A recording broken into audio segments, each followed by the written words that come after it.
வணக்கம் கால்நடை தோழர்களே. வெள்ளாடு வளர்க்குறீங்களா? அதுக்கு தீனி கொடுக்கறது பார்த்தீங்க அப்படின்னா, ஒரு உயரமான இடத்துல இருந்து அதை நம்ம இலதலைகளை, அதற்கு தேவையான புல்களை, அதற்கு தேவையான வைக்கக்குளங்களை இப்போ படத்தில் உள்ளது மாதிரி கட்டி கொடுத்தோம்னா அது விரும்பி திங்குங்க. இப்போ பார்த்தீங்க அப்படின்னா பெரிய ஆடாக இருந்துச்சுன்னா தரையிலிருந்து 1.5 அடியிலேருந்து 2 அடி வச்சு நம்ம அந்த கயிறினுடைய நீளத்தை பராமரிக்கலாம். குட்டி ஆடாக இருந்துச்சுன்னு வச்சுக்கோங்க, 1.25 அடியிலிருந்து 1.5 அடிக்குள்ளே அந்த உயரம் இருக்கணுங்க.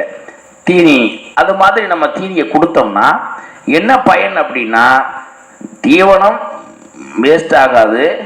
அதே போல் இதனுடைய எச்சங்கள் அது மேலே படாமல் தீவன சேமிப்பு கண்டிப்பாக ஒரு 60லேருந்து 65% சேமிக்கலாமுங்க.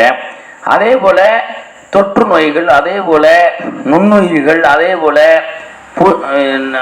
இருக்கக்கூடிய நாடாப்புழு, கொக்கிப்புழு, இது பார்த்தீங்க அதனுடைய முட்டை அந்த தீனிகளில் பரவி மீண்டும் அந்த ஆடுகளுக்கு போகாமல் தடுப்பதற்கு ஒரு அருமையான ஒரு முறைதாங்க இந்த உயரத்தில் தீனிகள் கொடுக்கக்கூடிய முறை. இந்த படத்தில் உள்ளது போல நம்ம ஆடுகளுக்கு கொடுத்தால் அதிக தீவன செலவை குறைக்கலாம். நன்றி, வணக்கம்.